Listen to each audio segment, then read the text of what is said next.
What up, everybody? It's the Built Different podcast. Sean, myself, and we have two very special guests on here today. Good, longtime friend of myself, Extropian Sean, Keal Blache, and also Adam Painter, who just congratulations yesterday, Adam, on winning a tournament, a pickleball tournament yesterday up there in Cincinnati. So yeah, we wanted to talk all things pickleball today, from the business side to the to the sports side. Um, I'm a novice. I don't really just getting into the sport a little bit, trying to understand it a little bit. Sean has played it and families engaged in it. Keel's knee deep in it now at this stage. So Keel, how did you get into pickleball? What was your I guess your intro into the sport?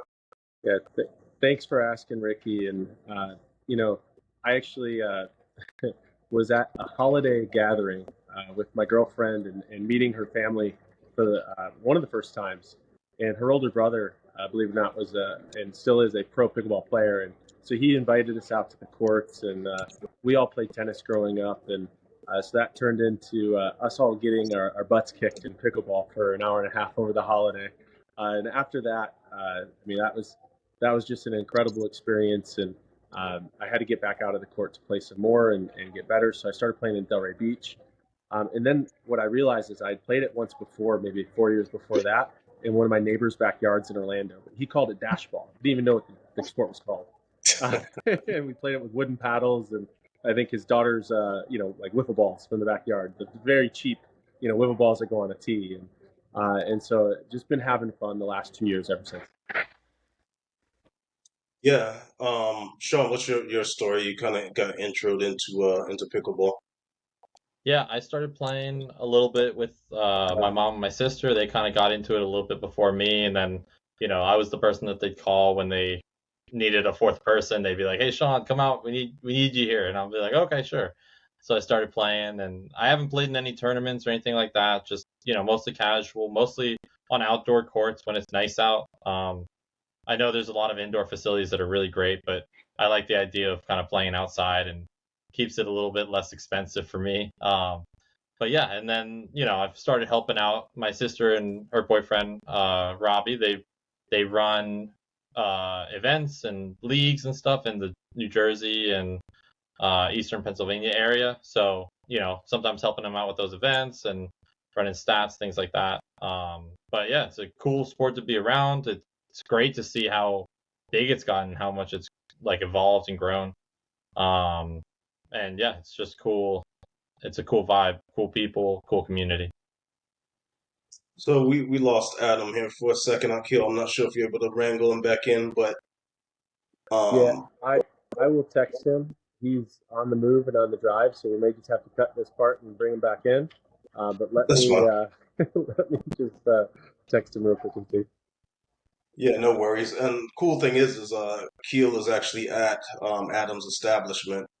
So we're gonna get a tour of that facility later because I know there's a lot of the business of the sport is growing as well. So even here locally around the country, I'm starting to hear more and more of more courts being put out there, more establishments that are like food and beverage slash pickleball. Do you guys have anything like that up there right now? Sure.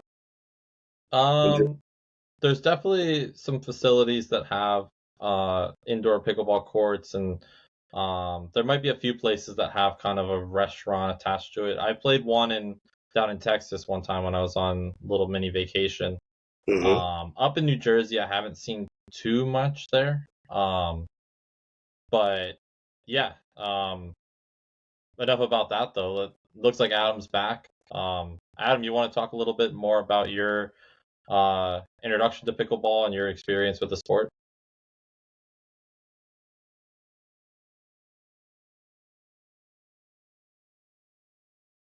Adam's on the move, so he may not be able to hear us. Adam, did you get that? Can you hear me okay?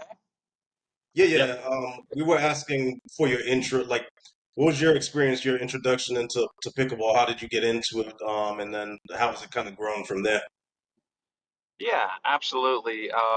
Well, similar to Keel, I mean, I grew up, from my childhood years all the way through high school and college playing tennis, and always fascinated by paddle sports, racket sports, and was on vacation with my aunt, who's about 70 years old, and she took me out to play pickleball, and I was kind of fascinated by it because here I am, a younger guy playing against 70-year-olds, thinking that Yeah. this was going to be an easy sport for me, and unfortunately, it didn't turn out so well for me.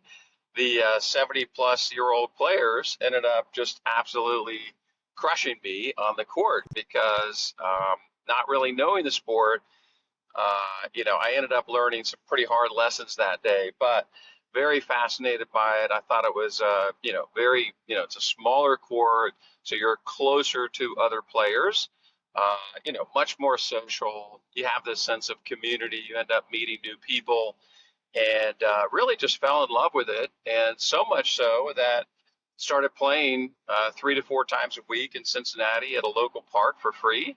And the sport was growing so fast, I thought, wow, there's probably a big opportunity here with the growth of the sport to Mhm. build a facility that has kind of this social aspect and sense of community, a place where they could come and play and have a good playing experience.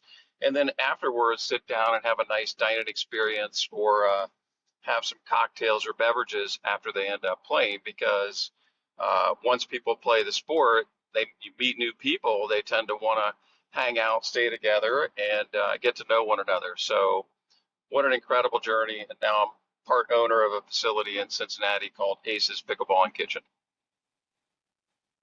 Yeah, no, that's awesome. And Q was gonna give us a little tour of the facility a little later so people can see it.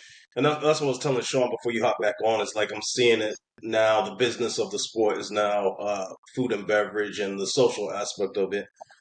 Because there's a bunch of facilities that are starting to pop up here and there that aren't only just courts but also like food and beverage. So I think that's really cool what you have. I'm interested to see, when Keel walks around, the look of everything because I think it's a really cool concept, and I like that aspect of the community and bonding because it's so much everything we do now is social media, and we're not interacting like we used to. But this sounds like a great opportunity for people to get together, have a physical activity, and make friends. So, Keel, I think that part of your experience into the community that you're in now is on the pickleball court. Can you talk a little bit about kind of that interaction? Absolutely.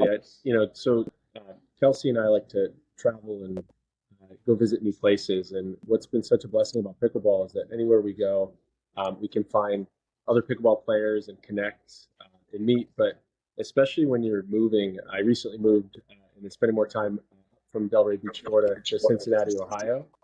And in coming up here, not knowing many people, pickleball has been one of the best ways to meet new people and connect and make friends. And it's been great because I'm not just meeting people my age or people that are into the same things I'm into. I'm meeting just a diverse group of people from all over Cincinnati that do happen to connect on pickleball, but are in dozens of different fields of work, are in 4 to 5 different age ranges, but we all can connect and share this common sport together. And then the other thing is just having a really nice facility that we can all kind of meet up at. That's social, that has events, that has a lot of thought put into it. It's made all the difference. Yeah, the social aspect of pickleball is really cool. I know both my mom and my sister have made plenty of new friends from uh, pickleball, and the people they play with, the leagues they play in.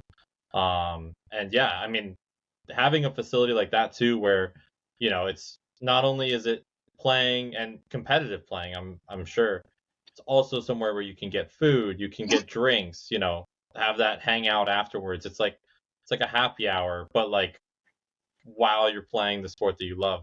That's such a cool idea. Absolutely. I have to share this, and I hope Adam will get a kick out of this. But I went to an FC Cincinnati game, first one of the season on Saturday, and we're walking through the concourse, and all of a sudden I see this guy with long blonde hair down to his shoulders, and I look at him and go, Dan, is that you? Oh my gosh! And Dan plays in the Saturday morning group, and And Adam, I've never seen him with his hair down because he always has his hair up and usually a hat on. And I'm like, Dan, I'm like, oh my goodness, it's so good to see it. Coming behold, he's got season tickets to FC Cincinnati, and he's a lefty. He plays with Selkirk, and that's what you find in pickleball. You kind of know people by their paddles and their different characteristics first until you get to know their name, get to know where they're from, etc. And get to know people on a much deeper level. But Dan's got a great speed up, etc. But we found ourselves in a line grabbing a beer together at the FC Cincinnati game. We all took a selfie together, and but that's the type of community that it builds. Is you just start to see each other out and about. Yeah, And one of mine, go ahead, Ricky. one of my questions, and I've asked this to Sean because he's like the one person I kind of knew until I found out, Keal, you were knee deep into the sport. About how do you even get started? Like, what does it take to go from? And maybe Adam, you can speak on this, and Keal, from the standpoint of your girlfriend in the amateur ranks right now.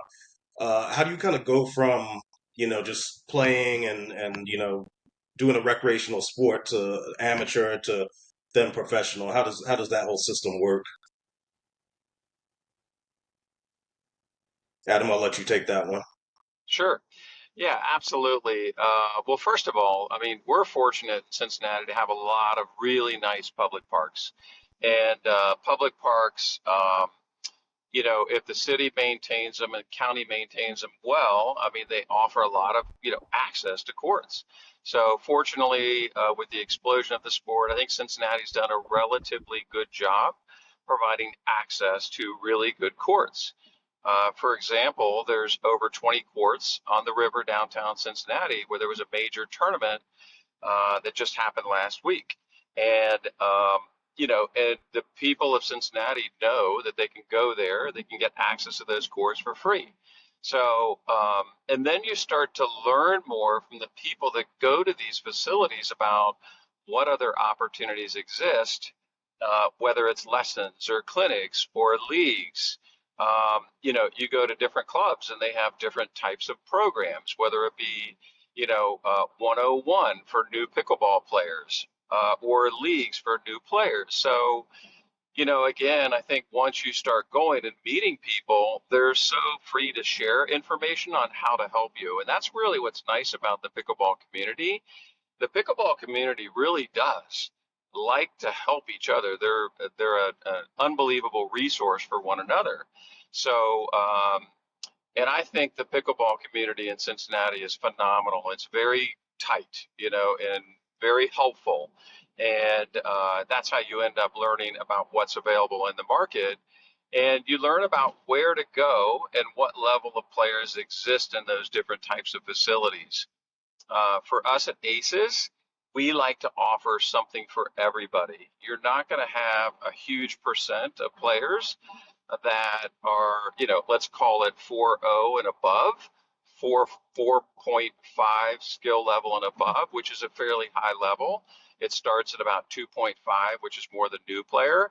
But for us, it's important to offer programming for all levels, not just the stronger players, because a lot of people want to improve their game. So it's important for us to have certified professionals that know how to teach. And then again, got to have the right league structure at the right price point for people to want to get involved in the sport and then improve their game, year after year.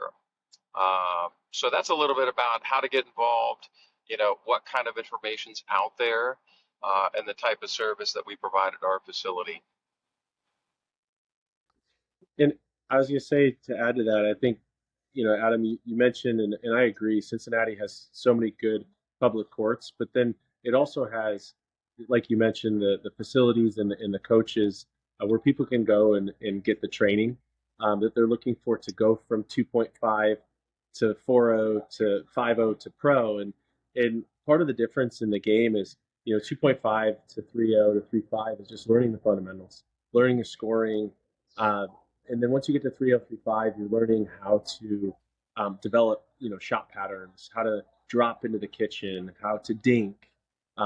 You're developing basics, but you're developing them in a stronger way. You're developing how to drive, and driving and hitting the ball a little harder, but straight over the net. A drop would be hitting it higher into the air, so it drops into what's called the kitchen, which is the area between the line closest to the net. And it's about a 7-foot distance.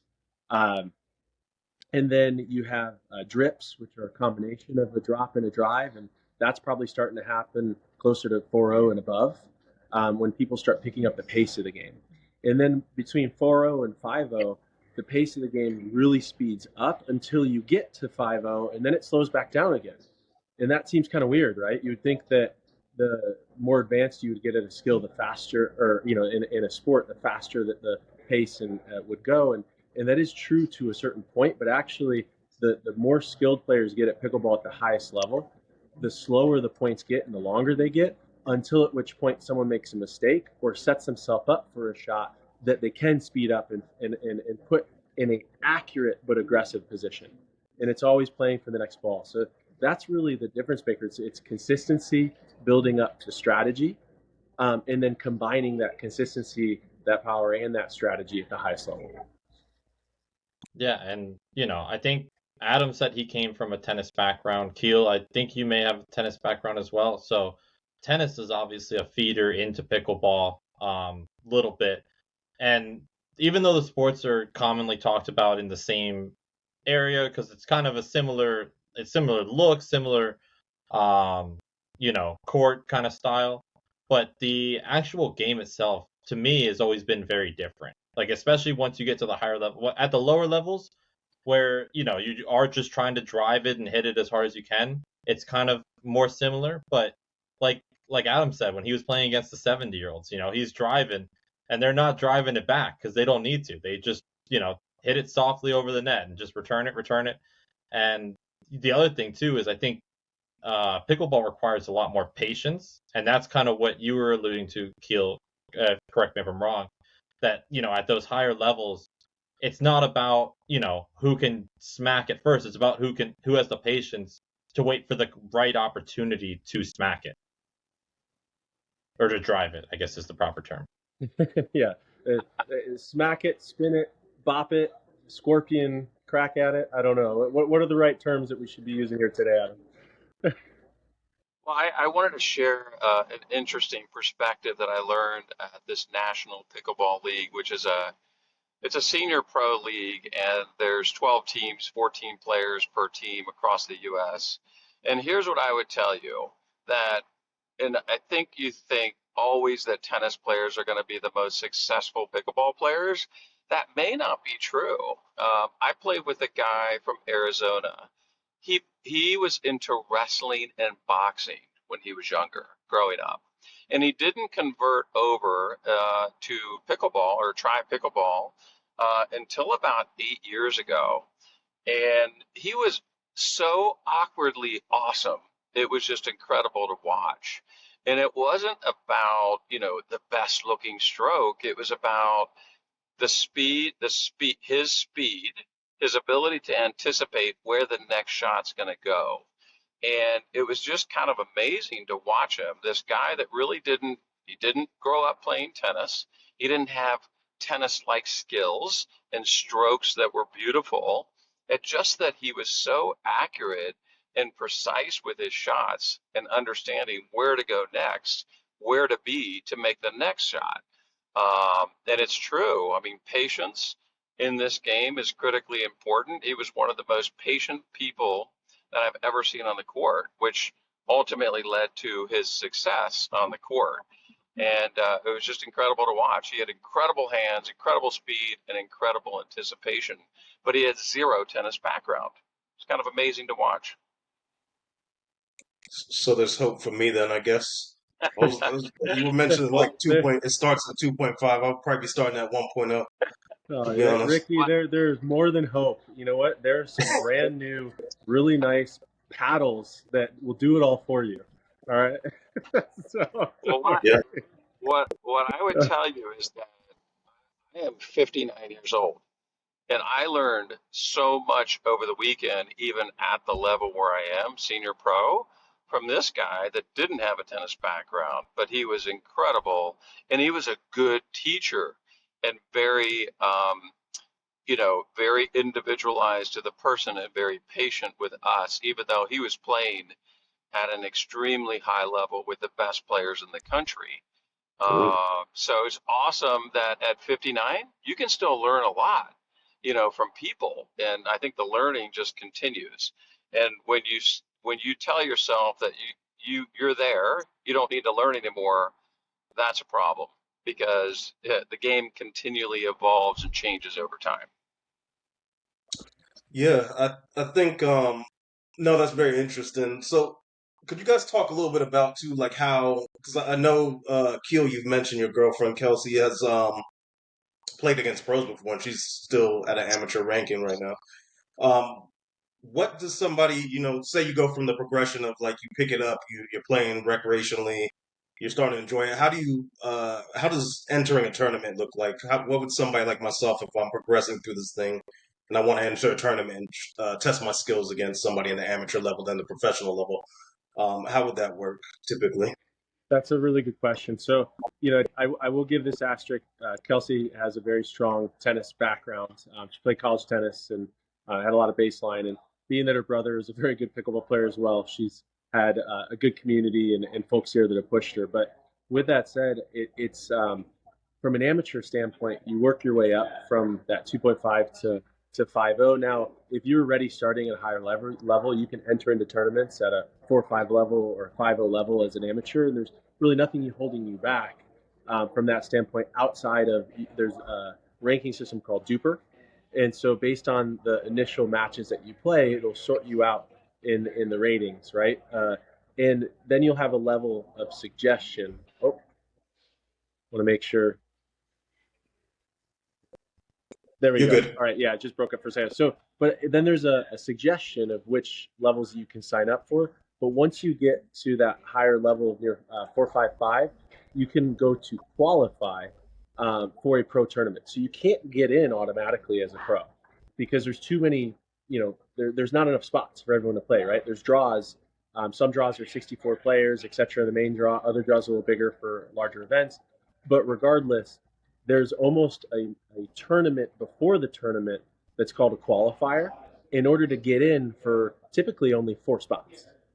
So there will be up to 64 to sometimes up to 128 players playing ahead of that tournament as amateurs fighting for those 4 spots and qualifying in. And so that's in the case of, say, like Kelsey, she now has some points in the APP because when you win matches in the main draw or in the qualifiers, you get points.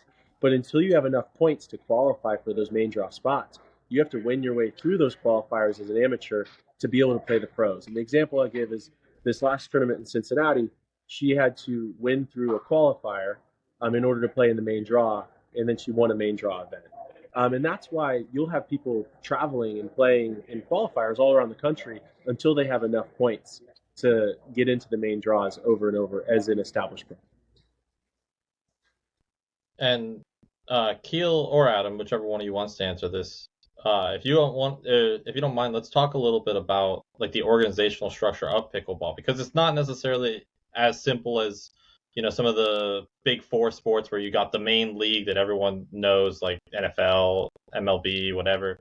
There's the PPA and the APP, which are two separate entities, correct? And then there's also other team-based things, minor league pickleball, major league pickleball. So do you guys want to talk a little bit about that and what's the difference between some of those different organizations?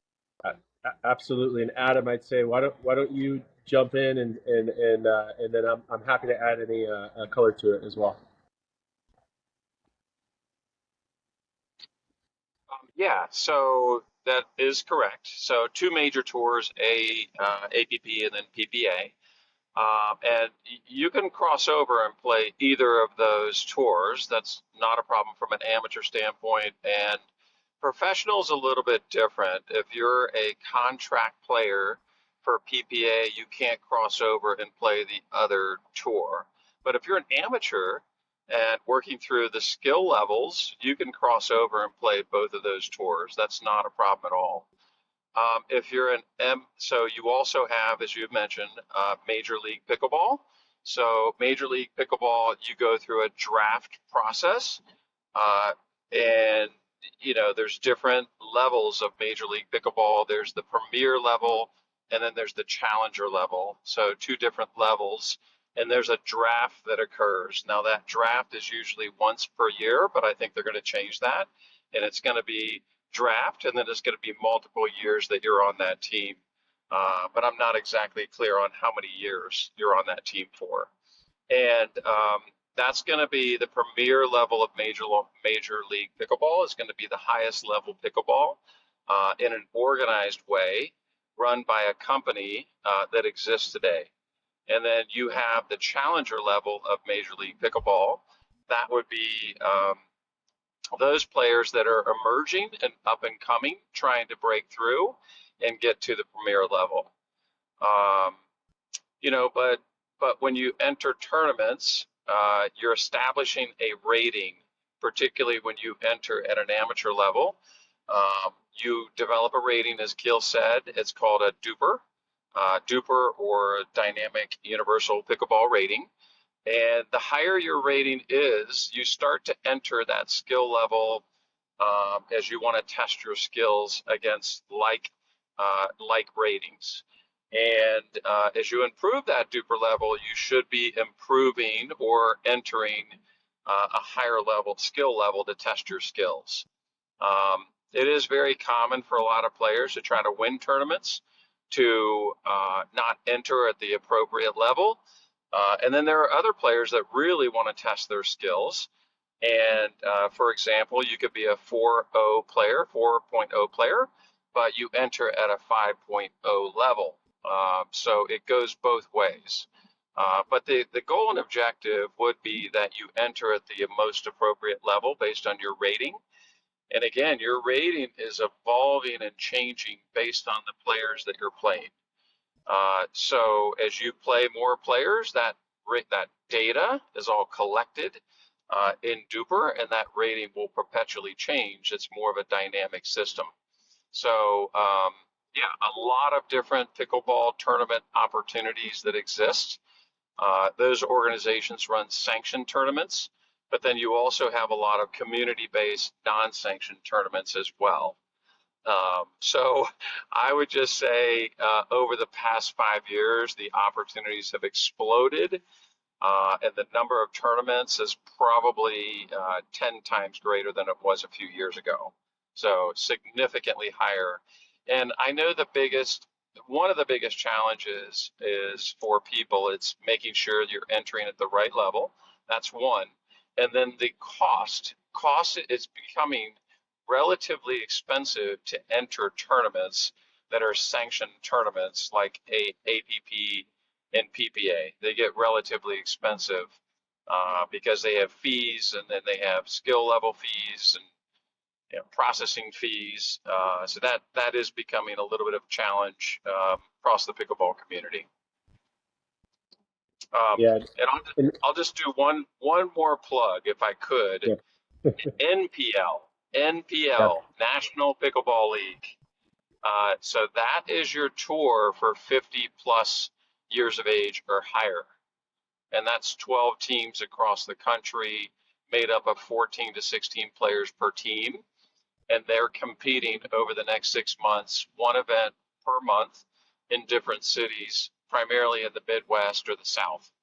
And it is a prize money based league where once a month teams are competing against one another to win prize money in these 6 events, and there's a season end tournament.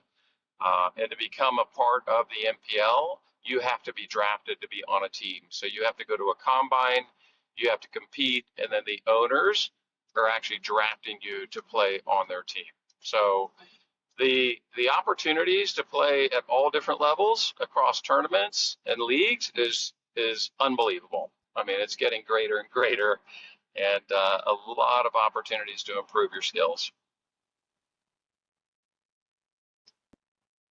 Keal, anything you wanted to add there? No, I just wanted to say I think Adam did a great job explaining all the different organizations that are there, and the average price, to what is mentioned is in a couple $100s to enter on the amateur side, between $200 and $300, and then on the pro side, it's typically between $500 and $600 per tournament, plus your travel costs, and that includes flights, hotels, rental cars, etc. And so that's where I think you asked the question, how do you make that transition from amateur to pro? Well, there's a big investment because of the amount of tournaments that you need to play and the amount of registration, travel, etc.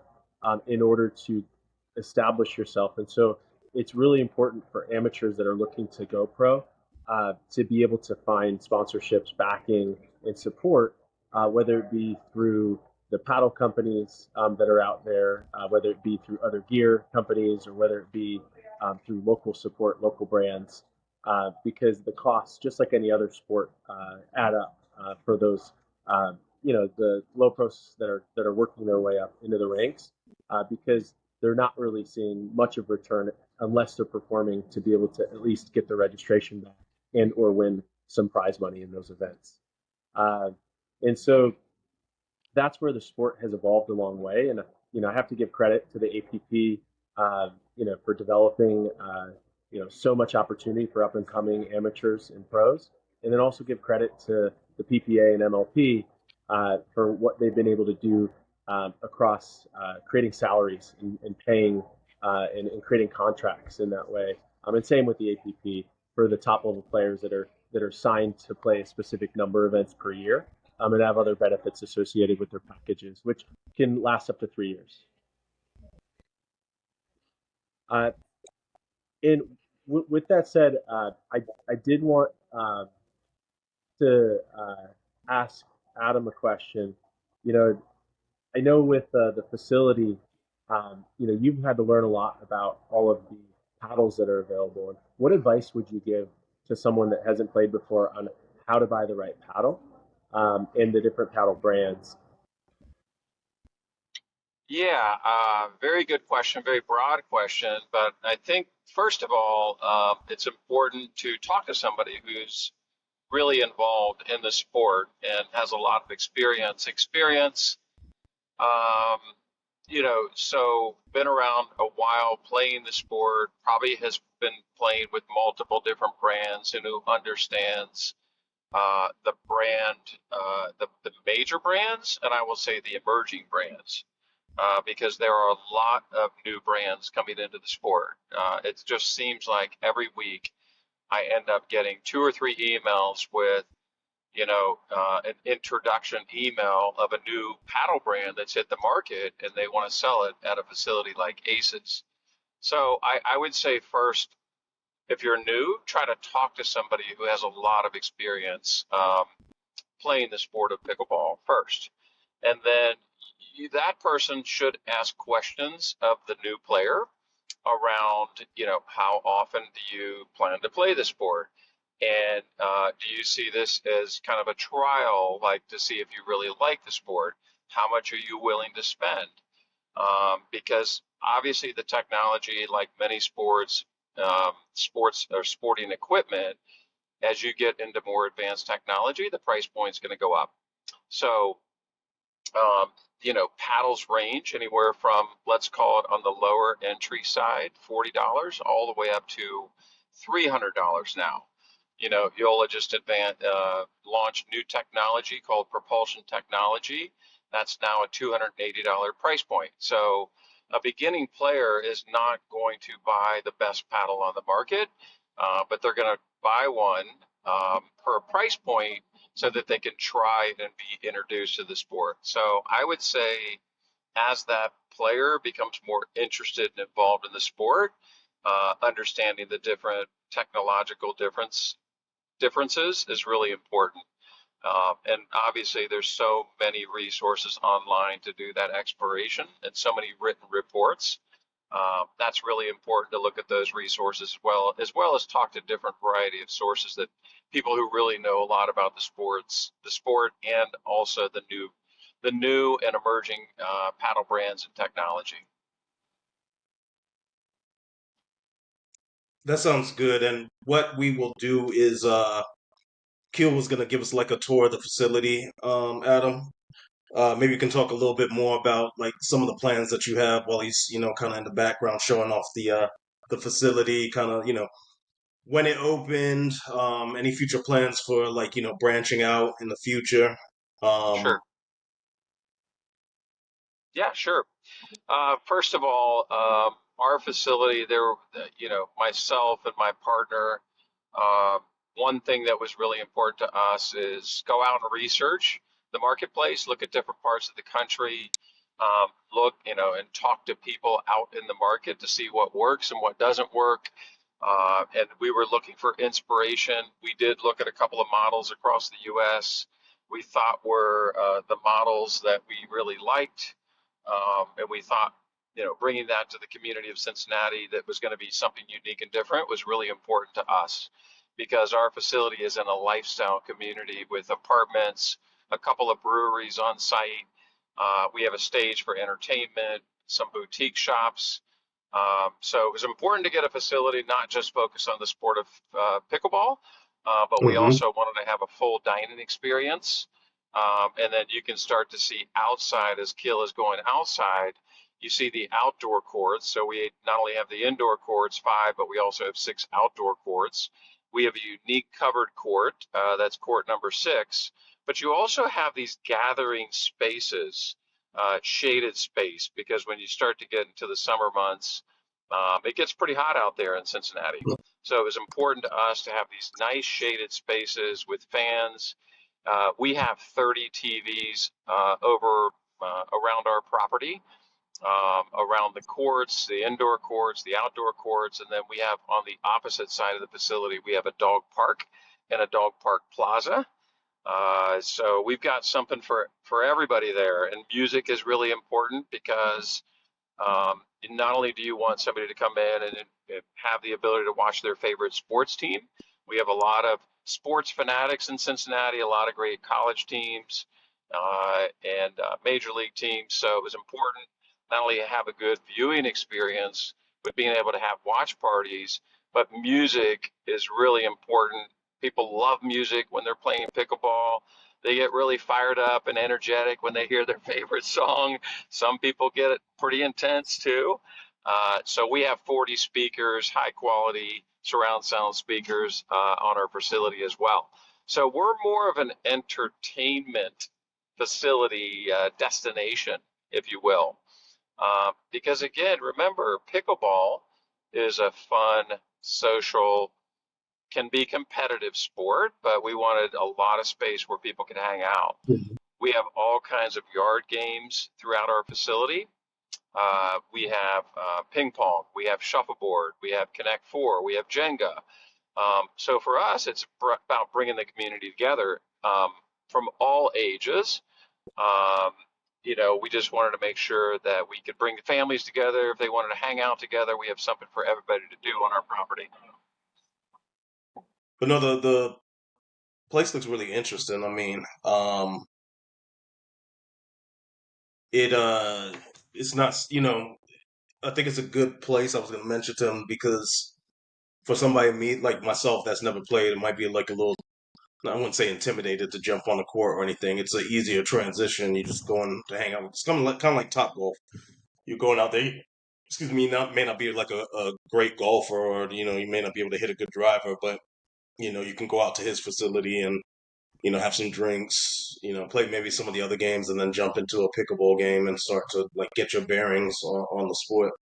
I do think that that's kind of been a something that we've seen with and Topgolf really was kind of one of the pioneers of it, of this like all-inclusive entertainment combined with sports facility. It's like I've seen it even with there's these new mini golf places, Pop Stroke Mini Golf. That's the Yeah. same thing. It's mini golf, hmm but with there's a bar and there's a restaurant, and hmm it's like trying to make it an all-in-one thing where you're not going to mini golf and then going to some other place to go eat and then going to some other place for drink. Like you can do everything in one place, and I think that's exactly what Aces has accomplished there. Is yes, it's a pickleball facility and you can play on any of the courts, indoor or outdoor, which I think is cool to have both options. But you can also hang out. You can just watch other sports in the area. Connecting yourself to local sports like that and having all those TVs is a really cool aspect as well. Yeah, no, I would something I would definitely check out. And it's like how you and I do, and like there's a lot of people out there like us that are competitive and like to it bars are cool and everything, but like to actually get out and have some competition at the same time, I think that's really cool. So um, again, Adam was driving. Keal, they're both off site, not in their office, so signal's a little wonky. But no, I'm interested in pickleball. I'm interested in giving it a try, like competing in it and learning more about it. A facility like Adams there would be a great start for me. So you never know. Up in Cincinnati or somewhere in Ohio, go and check it out and maybe start to learn a little bit more about the game. Yeah, I mean, hopefully, it was great having Keel and Adam on today. Apologies to, depending on how the connection turns out in this video, but we hope that, any of the viewers watching got a good sense of what pickleball is, how to get involved, what goes into it, and then, seeing what kind of facilities are out there. Obviously, Aces is in Cincinnati, but there's, pickleball has kind of boomed everywhere across the US, Hmm. and has even started to boom in some other countries as well. So starting to see, even if you live somewhere that's not necessarily Cincinnati or not South Florida, there's plenty of places all around if you look, and it's a really community centered sport. It's not necessarily like I think it's trying to be a little bit more inclusive than say a golf or say Tennis. tennis. Yeah, you're Hmm. really it's as much about the competitive as it is about the community. Hey, let's go grab drinks afterwards. Let's go go out to eat. That kind of thing, and really cool way to meet people. Yeah. So yeah, if you like this content, you like pickleball, you want to hear more, we're hoping to do a future episode focused maybe a little bit more on uh the technology, the paddles, the talk even a little bit more about the leagues and things like that. Looks like Keel's hopping back on. Yeah, Q, we lost Adam, but what we're gonna do is plug get his information and plug him on the podcast here so people can check out his facility, check out any of his socials that he wants to get out there, and maybe even some information on the two different organizations. What was that NPL and the APL? The APP, APP, the PPA, the NP, what was it N NPL, and then I think so. Yeah. MLP. There's a bunch of different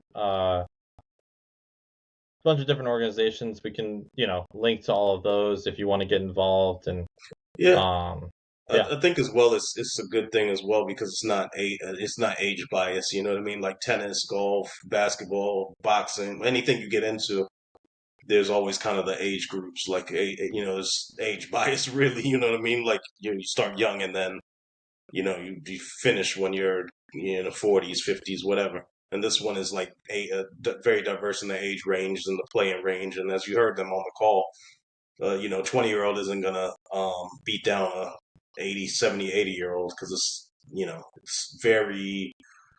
it's a skillful sport that you have to really get your head around. It's not just full power or using your strength and your arm, your reach, and all those type of things to dominate. So that's why I and think it's an interesting sport for people to join in. yeah, and it's also not like you'll see a lot of different kinds of people, a lot of different body types. It's not, Hmm. everyone's not 6'5" and ripped in pickleball. I mean, I'm sure there are those people, but you see some people, and it might not be what you expect when you think of the term athlete, right? And we've talked about that before, but it's really a different skill set that you need. It's not all athleticism helps for sure, but it's those quick twitch muscles. That's what's really important, and also like the court IQ. So Hmm. having those two things can really go a long way to being a high level player, more so than just being a athletic specimen like it is in some of the other big sports.